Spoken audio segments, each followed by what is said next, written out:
everyone, welcome back to my channel Humanities. As per few students' demand, I am back with another important questions video. तो start करते हैं. First question है, characteristics बताओ authoritarian regime के. ठीक है. First of all ये जान लेते हैं कि अथॉरिटेरियन रिजीम होता है क्या है. तो अथॉरिटेरियन रिजीम एक सेट ऑफ सिस्टम होता है गवर्नमेंट का. जैसे कि आप इंडिया में देखोगे तो डेमोक्रेसी है ना, ऐसी बहुत सी जगह ऐसी है जहाँ पे अथॉरिटेरियन रिजीम है. ठीक है. बहुत सी जगह ऐसी है जहाँ पे कॉन्स्टिट्यूशनल मोनार्की है. तो ये डिफरेंट सेट ऑफ गवर्नमेंट है. ठीक है. सिस्टम ऑफ गवर्नमेंट है. ठीक है. फर्स्ट जो उसका पहला फीचर है वो है सेंट्रलाइज अथॉरिटी. यानी कि सेंट्रलाइज अथॉरिटी से ये मतलब है कि जो पावर है वो सिर्फ एक पर्सन के हाथ में होती है. ठीक है. बेसिकली एक जनरल मीनिंग देखें तो अथॉरिटेरियन रिजिम में यही होता है कि जो पावर है फुल्ली वो एक पर्सन के हाथ में होती है. ठीक है. अब वो कोई भी हो सकता है, या तो लीडर हो सकता है, या कोई रूलिंग पार्टी हो सकती है, या कोई मिलिट्री कमांडर हो सकता है. ठीक है. या कोई एक स्मॉल इलीट ग्रुप हो सकता है, एलाइट ग्रुप हो सकता है. ठीक है. तो पावर जो है इनमें से किसी के भी हाथ में हो सकती है, बट उस पावर का यूज कैसे कर रहे हैं वो अपनी मनमानी चलाना. ठीक है. या फिर जो है मतलब लोगों की ना सुनना. ठीक है. Leaders often maintain through coercive means rather than popular legitimacy. यानी कि इस टाइप की गवर्नमेंट कैसे फॉर्म होती है, जो लीडर है जो उसका दबदबा बहुत ज्यादा है, यानी वो बहुत ज्यादा पावरफुल है, तो वो अपनी बेसिस पे यानी अपने हिसाब से अपनी सरकार बना लेते हैं. ठीक है. इस टाइप की जो गवर्नमेंट है वो ज्यादातर तभी मर जाती है जब पॉलिटिकल इंस्टेबिलिटी जैसी सिचुएशन हो किसी कंट्री में, है ना. यानी कि जब वहां पे पॉलिटिकल वैक्यूम हो, यानी कि किसी भी पार्टी की सरकार ना हो या कोई भी लीडरशिप ना हो, तब इस टाइप के जो जो लीडर्स होते हैं ना, जो इन्फ्लुएंशियल लीडर्स होते हैं किसी भी पर्टिकुलर कंट्री में, वो आके गवर्नमेंट बना लेते हैं. ठीक है. Second is limited political freedom. यानी कि अपोजिशन पार्टी अलाउड ही नहीं होती है. अपोजिशन पार्टी का क्या काम होता है, क्रिटिसाइज करना जो करंट गवर्नमेंट है, जो भी वो गलतियां कर रही है, या जिस टाइप की अगर वो कोई गलत पॉलिसीज बना रही है, या जो करप्शन हो रहा है उनकी पार्टी में, उस चीज को क्रिटिसाइज करना. ठीक है. तो अपोजिशन पार्टी को जो है, अपोजिशन पार्टी का रोल यहाँ पे बिल्कुल एकदम ना के बराबर हो जाता है. ठीक है. Next is control over communication media. यानी कि मीडिया भी जो है, मीडिया की पावर भी जो है रिस्ट्रिक्ट हो जाती है. कैसे कि मीडिया जो है, जो भी अथॉरिटेरियन रिजीम जिस भी पर्टिकुलर कंट्री में है, तो वहां पे जो भी लीडर है उसके अगेंस्ट जो है मीडिया कुछ भी अपनी मनमर्जी से आर्टिकल वगैरह पब्लिश नहीं कर सकती है. ठीक है. Limited rule of law. यानी कि जो रूल्स एंड रेगुलेशन है उसको भी जो लीडर है वो अपने अकॉर्डिंग मॉडिफाई कर लेता है. ठीक है. नेक्स्ट है emphasis on stability and order. अब वो अपने रूल को कैसे जस्टिफाई करेगा. यानी कि जब कोई पर्टिकुलर लीडर बहुत ज्यादा जो है एक तरीके से करप्शन करने लगता है, बहुत ज्यादा अपनी मनमानी चलाने लगता है, तो ऑब्वियसली बात है जनता तो सवाल करेगी. तो अपने रूल को कैसे जस्टिफाई करता है, इसलिए ऐसे जस्टिफाई करता है कि भाई जो सिक्योरिटी के नाम पे, ठीक है, कि उसका रूल क्यों जरूरी है, मेंटेन करने के लिए नेशनल स्टेबिलिटी और सिक्योरिटी. ठीक है. इसलिए जो है क्रिटिसिज्म भी बहुत ज्यादा देखने के लिए मिलता है, बट क्रिटिसिज्म जो लोग कर रहे हैं उनका भी जो है मुंह बंद करवा दिया जाता है थ्रू लीडर. ठीक है. Economic control and patronage. State में control significant portion of the country. Corruption and favouritism are common. यानी कि जो लीडर है ना, जो इन्फ्लुएंशियल लीडर है, वो जितना जो भी कंट्री का एक तरीके से जो टैक्सेस वाला होता है ना, जो भी मतलब पैसा वगैरह आ रहा है गवर्नमेंट में, उसको कौन कंट्रोल करता है, लीडर कंट्रोल करता है. और इसलिए हमें क्या देखने को मिलता है, करप्शन देखने को मिलता है, क्योंकि वो अपने जो उसकी बात मानेंगे उस टाइप की लीडर्स को अपॉइंट करेगा, उस टाइप की लीडर्स को अपॉइंट करेगा, और वो भी क्या करते हैं, करप्शन करते हैं. ठीक है. यानी कि बेसिकली ये मानना है कि जो अथॉरिटेरियन रिजीम है उसमें जो है जो कॉमन पीपल है उनके लिए कोई भी जो है बेनिफिट नहीं होता. उनके लिए जो ये लीडर्स है वो काम नहीं करते. ये बेसिकली करप्शन और फेवरेटिज्म की तरफ काम करते हैं. ठीक है. अब इसकी एग्जांपल देख लो. हिस्टोरिकल आप देखोगे तो क्या, नाजी फासिस्ट इटली जो कि मसलिनी के अंडर रूल में था. ठीक है.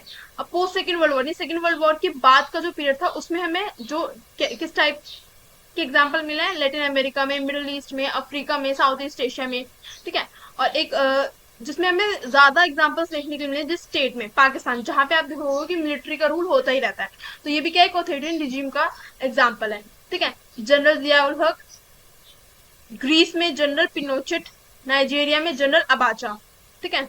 अब ऐसा नहीं है कि आपको सब याद करना है. देखो पाकिस्तान का आपको याद हो जाएगा, पाकिस्तान याद कर लेना, या फिर जो ये याद कर लेना एग्जाम्पल में, ये जो नाजी का जर्मनी में, फासिस्ट इटली अंडर मसोलिनी. ठीक है. एग्जाम्पल इसके लिए याद कर लेना. ठीक है. नेक्स्ट पूछता है कि क्या मेथड्स यूज करते थे प्रेशर ग्रुप्स. ठीक है. कौन, प्रेशर ग्रुप्स. अब सबसे पहले ये प्रेशर ग्रुप्स होते कौन है ये जानना इंपॉर्टेंट है. देखो प्रेशर ग्रुप्स वो होते हैं जो कि गवर्नमेंट पर प्रेशर बनाते हैं. ठीक है. करंट जो भी स्टेट में गवर्नमेंट है ऊपर प्रेशर बनाते हैं अपने डिसीजन को मनवाने के लिए, ठीक है। या अगर गवर्नमेंट, जो करंट रोल में गवर्नमेंट है, वो कोई भी रूल्स एंड रेगुलेशन बना रही है, कोई भी लॉ मेकिंग प्रोसेस में पॉलिसी बना रही है, वो जो है अगर उसका क्रिटिसाइज करना है या वो पॉलिसी ठीक नहीं है, तो उसको क्रिटिसाइज करने के लिए भी या उसमें चेंजेस लाने के लिए भी प्रेशर ग्रुप एक्ट करते हैं, ठीक है। फर्स्ट मेथड है lobbying. Lobbying refers to an effort made by pressure groups to influence global decision, यानी एक एफर्ट है जो कि प्रेशर ग्रुप्स के द्वारा बनाया जाता है गवर्नमेंट डिसीजन को इन्फ्लुएंस करने के लिए, ठीक है। वो जो लॉबी वर्ड है सबसे पहले कहाँ पे यूज हुआ था, ब्रिटेन हाउस ऑफ कॉमन्स में, ठीक है।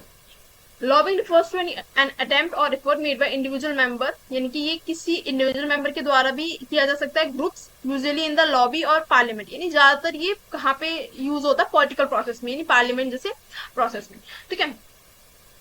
अब इसको हम कैसे कंडक्ट करा सकते हैं, पर्सनल कॉन्टेक्ट के थ्रू। कैसे पर्सनल कॉन्टेक्ट के थ्रू, राइटिंग ऑफ लेटर के थ्रू, ईमेल कन्वर्सेशन के थ्रू। देखो अब इसका मैं एग्जांपल देती हूँ, यूएस में।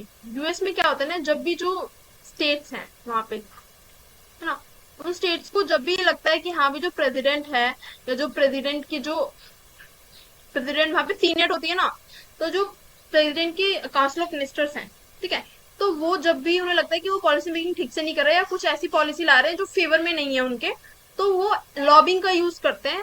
वो एक लॉयर को अपॉइंट करते हैं, ठीक है, जो क्या करता है, आर्ग्यू करता है, ठीक है। तो ये भी क्या एक पार्ट ऑफ लॉबिंग है कि कैसे वो लॉयर के थ्रू क्या बनाते हैं, अपना इन्फ्लुएंस बनाते हैं कि भाई जो आप पॉलिसी लेके आ रहे हो it's not good for people, या फिर ये जो है ठीक नहीं है, या इसमें इसमें कुछ मॉडिफिकेशन लानी चाहिए। तो वो किसकी मतलब वो कौन जो है एज अ मीडिएटर काम करता है, लॉयर। उसको कैसे कांटेक्ट कर सकते हैं, पर्सनल कांटेक्ट के थ्रू या लेटर लिख के, ईमेल कन्वर्सेशन के थ्रू, ठीक है। नेक्स्ट है शेपिंग पब्लिक ओपिनियन। अब अगर प्रेशर ग्रुप्स को अपना कोई बात मनवानी है, ठीक है, तो वो और अदर मेथड्स क्या है, पहला है पब्लिक का ओपिनियन शेप करके। पब्लिक ओपिनियन शेप कैसे करके, भाई मीडिया में कोई जैसे आप देखोगे प्रोपेगेंडास चलाए जाते हैं मीडिया में, ठीक है। मीडिया हो गया, पैम्पलेट्स बंटवा के, ठीक है, या फिर जो है बैनर्स वगैरह लगवा के कि अटेंशन लाइक भाई ये कि ये जो रूल आ रहा है ना ये सही नहीं है, ठीक है। तो पब्लिक भी क्या है भाई, उस चीज को क्या करेगी, उसके अगेंस्ट बोलेगी, ठीक है। पब्लिसिटी एंड प्रोपेगेंडा, यानी मीडिया पे, वो मीडिया पे टीवी, आजकल तो इंटरनेट इतना ज्यादा प्रिवलेंट है, ठीक है। मल्टीपल जो सोशल मीडिया प्लेटफॉर्म्स हैं वहां पर प्रोपेगेंडा चला गया है, वहां पे जो है पूरा एक पोस्ट वगैरह चला गया, जिससे जो है पब्लिक को पता चले कि हाँ भाई क्या क्या जो प्रेशर ग्रुप्स है उनकी डिमांड्स है, क्या ओपिनियंस है, क्या चेंजेस वो चाह रहे हैं, क्या रिफॉर्म्स वो चाह रहे हैं, ठीक है। नेक्स्ट है स्ट्राइक्स एंड नेगोशिएशन। अब स्ट्राइक्स वगैरह तब होती है जब बहुत ही ज्यादा कि भाई गवर्नमेंट जो है सुन ही नहीं रही और वो चीज क्या कर रही है, इम्प्लीमेंट ही कर रही है। जैसे कि अभी आप देखोगे जब अभी वक्फ बोर्ड करके है ना, मुस्लिम रिलीजन में, तो इसके थ्रू इंडिया में कुछ रूल्स एंड रेगुलेशन जो वो बना सरकार जो है बना रही थी, तो बिल पास हुआ पार्लियामेंट में। अभी शायद इम्प्लीमेंट हुआ नहीं हुआ, इतना शायद मैंने रिसर्च नहीं किया, बिल पास हुआ पार्लियामेंट में। तो लोग जो थे, जो वक्फ बोर्ड के या जो वक्फ प्रॉपर्टी के जो मतलब समर्थक थे, वो लोग क्या आगे रोड, मतलब रोड पे आ गए, मतलब मेरा कहने का मतलब ये कि वो प्रोटेस्ट करने लगे इसके खिलाफ, क्योंकि वो नहीं चाहते थे कि ये जो रूल है ये लागू हो, इम्प्लीमेंट हो, ठीक है। तो स्ट्राइक्स भी दो टाइप की होती है, बांध और घेराव। बांध का मतलब है कंप्लीट ब्लॉकेट कर देना, ठीक है, जैसे रास्तों को ब्लॉक कर देना, ठीक है। गिरा हुआ है force government to consider their demand. अब ये गवर्नमेंट को फोर्स करना कैसे भी कर सकते हैं, जैसे कि लोग क्या करते हैं, आमरण अनशन करते हैं, ठीक है, रैलीज निकालते हैं।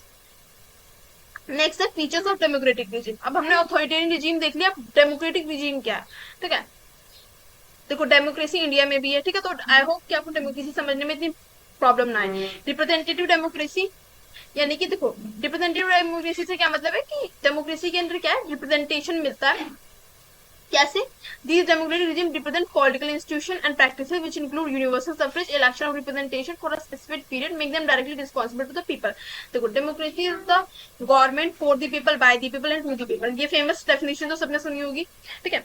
तो डेमोक्रेसी एक ऐसी गवर्नमेंट है जो कि लोगों के द्वारा बनाई जाती है, लोगों के लिए काम करती है, ठीक है। अब रिप्रेजेंटेशन का यहाँ पे मतलब क्या है, रिप्रेजेंटेशन का मतलब है कि जो लोग हैं उनके पास उनके राइट हैं, वोटिंग राइट्स हैं, वो लोग वोट करते हैं और अपना रिप्रेजेंटेटिव खुद चुनते हैं, ठीक है। सेकेंड ऑप्शन इज कॉन्स्टिट्यूशनलिज्म, यानी कि डेमोक्रेसी में जितने जो भी पूरा स्ट्रक्चर है गवर्नमेंट का, वो किस टाइप, कौन जो है मतलब एक तरीके से आधार बनता है, या कौन मतलब जो है निर्धारित करता है, वो कॉन्स्टिट्यूशन निर्धारित करता है, ठीक है। कॉन्स्टिट्यूशन की, जिस कॉन्स्टिट्यूशन में जो भी रूल्स एंड रेगुलेशन है उसको जो है गवर्नमेंट फॉलो करती है, ठीक है। फ्री एंड फेयर इलेक्शन होते हैं, कोई करप्शन नहीं होता, ठीक है। सब लोग जिसको वोट डालना चाहें वो डाल सकते हैं, दे आर फ्री, ठीक है। प्रोटेक्शन ऑफ सिविल लिबर्टीज, यानी कि देखो, ये जो डेमोक्रेसी में जो है लोगों को अपने फंडामेंटल राइट्स हैं, ठीक है, उनके पास फ्रीडम ऑफ स्पीच है, फ्रीडम ऑफ असेंबली या एसोसिएशन है, यानी कि वो लोग जो है कभी अगर कभी भी सरकार जो है कुछ रूल्स एंड पॉलिसी बना रही है जिसके फेवर में वो नहीं है तो वो प्रोटेस्ट कर सकते हैं, ठीक है, अपनी डिमांड्स रख सकते हैं। फिफ्थ है इंडिपेंडेंट जुडिशरी है, ठीक है, जुडिशरी एक इंडिपेंडेंट रोल प्ले करती है मतलब without any interference of other branches, जैसे कि एग्जीक्यूटिव और जो लेजिस्लेचर है उसके बिना इन्फ्लुएंस में जुडिशरी अपना जो भी फैसला है वो सुनाती है, ठीक है। अपोजिशन, यहाँ पे अपोजिशन बहुत बड़ा रोल प्ले करता है, जैसे कि मैंने आपको बताया कि ऑथोरिटेरियन रिजीम में जो है अपोजिशन पार्टी नहीं होती है, या अपोजिशन को क्या कर दिया जाता है, सप्रेस कर दिया जाता है। बट यहाँ पे सच कुछ नहीं है, अगर आप इंडिया में भी देखोगे तो जो अपोजिशन पार्टीज है वो खुल के जो है बोलती हैं, जो भी क्रिटिसाइज करती है करंट गवर्नमेंट को, ठीक है। अकाउंटेबिलिटी एंड ट्रांसपेरेंसी, अब ये जो पूरा प्रोसेस है इससे जो है एक अकाउंटेबिलिटी और ट्रांसपेरेंसी बनी रहती है, मतलब पब्लिक ऑफिशियल, यानी जो भी मान लो अगर अभी कोई पॉलिसी आ रही है, ठीक है, कोई लॉ बना रही है गवर्नमेंट, तो उसके लिए गवर्नमेंट जो है वो पब्लिक जो है कॉमन पब्लिक को आंसरेबल है कि भाई कोई अगर लॉ आ रहा है तो वो क्यों आ रहा है, ठीक है। अब आप देखोगे राइट टू इन्फॉर्मेशन, आरटीआई, ठीक है, कोई भी, एक सेकेंड, आरटीआई एक ऐसा जो है टूल है, ये एक एक्ट लाया गया था, शायद 2005 में लाया गया था आरटीआई, कि गवर्नमेंट जो है, गवर्नमेंट की कोई भी पॉलिसी को अगर जो कॉमन पब्लिक है वो जानना चाहिए कि भाई उनके पास राइट टू इन्फॉर्मेशन है कि ये चीज अगर अप्लाई की जा रही है, इम्प्लीमेंट की जा रही है तो क्यों। एक्टिव सिविक पार्टिसिपेशन, डेमोक्रेसी जैसे कंट्री में जो है कॉमन पब्लिक का पार्टिसिपेशन बहुत ज्यादा देखने के लिए मिलता है, जैसे कि एग्जांपल सिविल सोसाइटी, ठीक है। मीडिया के पास फ्रीडम होती है, ठीक है, मीडिया फ्री इंडिपेंडेंट है, जो उनका मन है वो पब्लिश कर सकती है, ठीक है, किसी के अगेंस्ट या किसी के फेवर में भी। अब नेक्स्ट क्वेश्चन आता है स्टेट्स कैसे हैं in developed and developing countries में। फर्स्ट ऑफ ऑल स्टेट्स का मीनिंग जान लेते हैं। स्टेट क्या है, एक डोमिनेंट पॉलिटिकल इंस्टीट्यूशन है standing above all other institution which has an influence in political economy culture and almost all aspect of contemporary society, ठीक है। ये क्या है, स्टेट की डेफिनेशन है। देखो अब इंडिया में तो देखो स्टेट होते हैं, यूपी यूपी हो गया, मध्य प्रदेश हो गया, महाराष्ट्र हो गया, बट जब हम पॉलिटिकल साइंस में पढ़ते हैं ना तो स्टेट का मतलब होता है पर्टिकुलर एक कंट्री, ठीक है, तो यहाँ पे कंफ्यूज मत हो जाना। तो मैक्स वेबर एक जर्मन सोशोलॉजिस्ट हैं जिन्होंने डिफाइन किया स्टेट को as a compulsory political organisation with the centralised government that maintain a monopoly over the legitimate use of force with a specified territory. यानी कि मैक्स वेबर ने बोला है कि भाई स्टेट क्या है, जहां पर एक कंपलसरी पॉलिटिकल ऑर्गेनाइजेशन है, ठीक है, जहां पे एक सेंटर में गवर्नमेंट हो जो कि पूरा जो सिस्टम है उसको गवर्न करे, ठीक है, अपनी टेरिटरी में, ठीक है, यानी जो जितना भी उनके कंट्री में एरिया आता है उस पे वो क्या करें, गवर्न करें, लोगों के लिए काम करें, ठीक है। अब नेचर देख लेते हैं स्टेट का कैसा है डेवलप और डेवलपिंग कंट्रीज में। देखो डेवलप नेशन क्या है, हाईली इंडस्ट्रियलाइज है, ठीक है, larger portion of the country economic activity, यानी जितना भी मार्केट है, इकोनॉमी मार्केट है, उसको प्राइवेट जो है कंट्रोल करता है, ठीक है। ग्रामसी ने दो एलिमेंट बताए हैं किसके, डेवलप कंट्रीज के। पहला है कि coercive apparatus like police, army and judiciary to oppose authority of the ruling class through force। Next बताया institution of civil society such as media, school, colleges, यानी कि रैमसी ने बोला कि दो एलिमेंट जो है डेवलप कंट्रीज में देखने के लिए मिले हैं पहले, कि ग्लोबलाइजेशन से पहले। पहला कि भाई जो पुलिस, आर्मी, जुडिशरी, ये सब जो है एक तरीके से कोलैबोरेटिव, मतलब कॉपरेट करके क्या करते हैं, काम करते हैं, ठीक है, इफेक्टिवली काम करते हैं। यानी कि कोई भी अगर रूल है, जो अगर कोई भी पॉलिसी जो है सरकार ला रही है, गवर्नमेंट ला रही है, तो उसको इम्प्लीमेंट कराना किसका काम है, पुलिस वगैरह का। और अगर कोई भी लॉ वायलेट कर रहा है तो उसको सजा काम मिलेगी जुडिशरी, ठीक है, जुडिशरी में। सेकंड है सिविल सोसाइटी। सिविल सोसाइटीज में किस टाइप की कौन कौन लोग आते हैं, पॉलिटिकल पार्टीज हो गई, प्रेशर ग्रुप्स हो गए जिसके बारे में भी हम पढ़ के आ रहे हैं, ठीक है, यूथ एसोसिएशन बनती है स्कूल में, कॉलेजेस में, तो ये सब एक्ट करते हैं एज अ सिविल सोसाइटी। यानी कि अगर कभी ये जो भी सरकार की खामियां हैं उनके खिलाफ क्या करते हैं, प्रोटेस्ट करते हैं या अपनी बातें आगे रखते हैं, ठीक है। But on the other hand developing countries में पहले के टाइम पे हमें बहुत ज्यादा पॉलिटिकल इंस्टेबिलिटी देखने के लिए मिली है, इकोनॉमिक डिपेंडेंस देखने के लिए, करप्शन देखने के लिए मिला है, कि इवन 1967 में नाइजीरिया, 1994 में ब्लडी जेनोसाइड देखने को मिला है। जेनोसाइड का मतलब होता है कि जो गवर्नमेंट है ना, जो भी करंट लीडर है या मतलब जो भी करंट पावर में है, ठीक है, जो भी पावर में है ये मान लो, वो कॉमन पब्लिक को मरवा दे, ठीक है, मतलब जो गवर्नमेंट है, सरकार ही जो है अपने जो पब्लिक, कॉमन पब्लिक यानी जो सिटीजन्स हैं उनको क्या कर रही है, किल कर रही है, ठीक है, इसको जेनोसाइड कहते हैं। तो अब जेनोसाइड से पहले मैं एक चीज और बता दूं कि डेवलपिंग कंट्रीज जो है जैसे इंडिया है, ये अब डेवलपिंग अब डेवलपिंग कंट्रीज में आया, उससे पहले अंडर अंडर डेवलप नेशन में था, यानी कि जिस टाइम पे हमारे यहाँ पे कॉलोनियल रूल था तो इंडिया की कंडीशन बहुत ज्यादा खराब थी।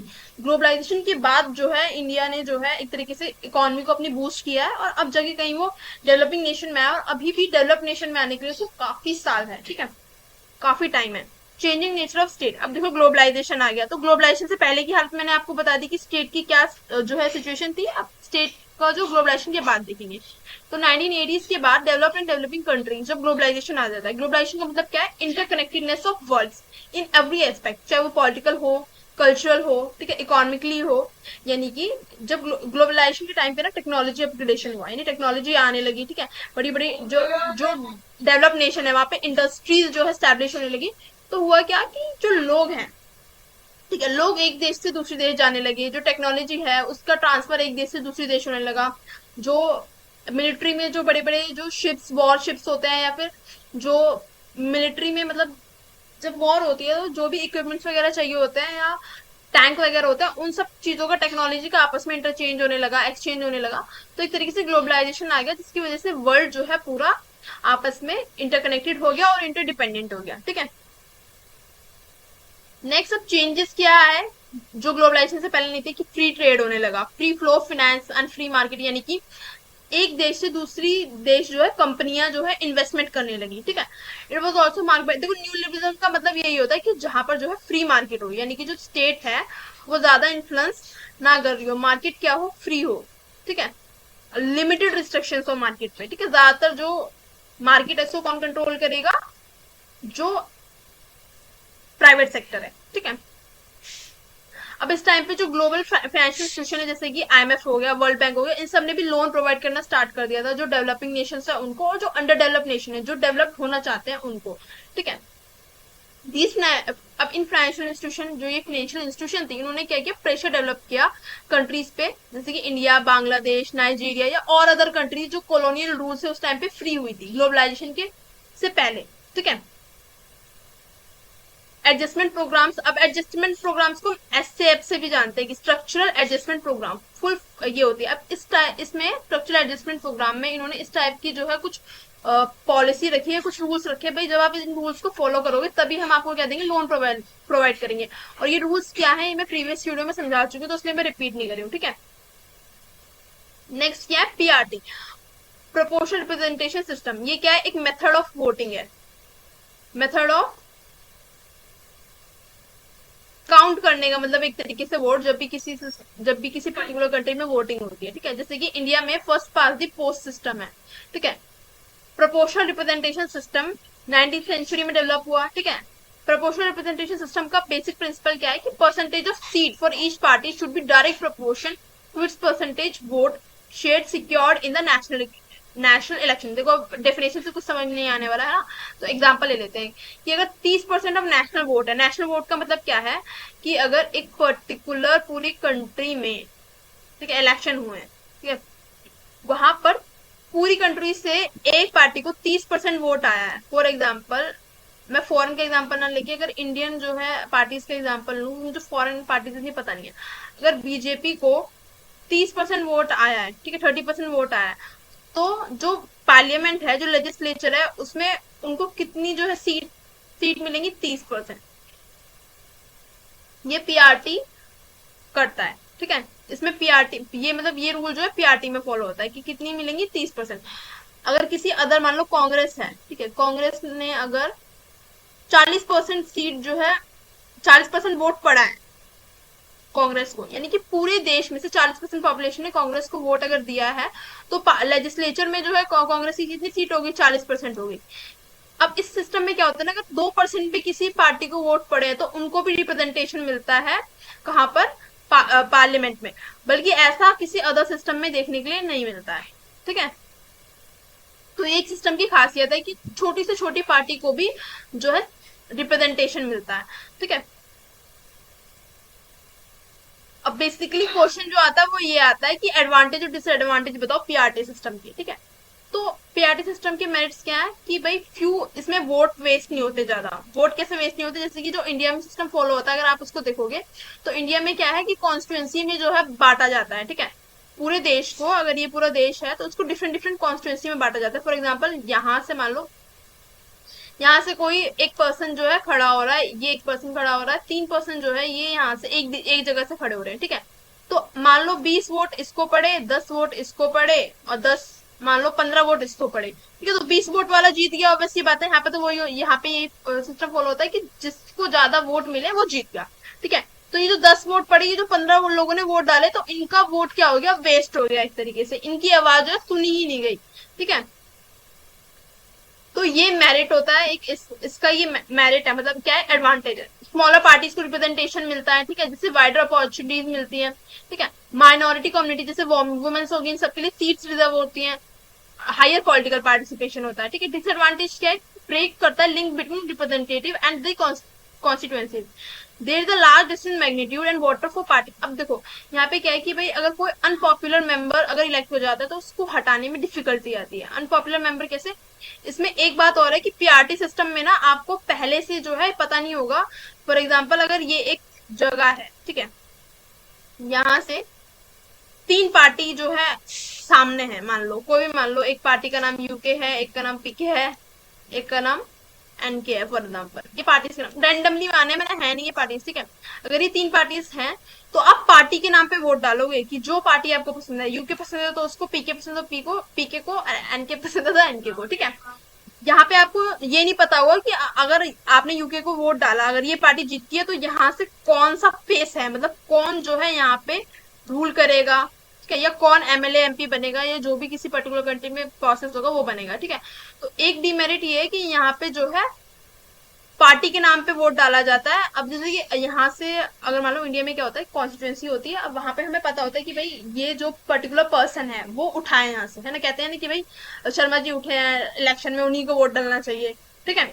तो यहाँ पे पार्टी का कोई रोल नहीं होता, पर्सन की पॉपुलैरिटी पे जो है बेस वोट डालते हैं, ठीक है।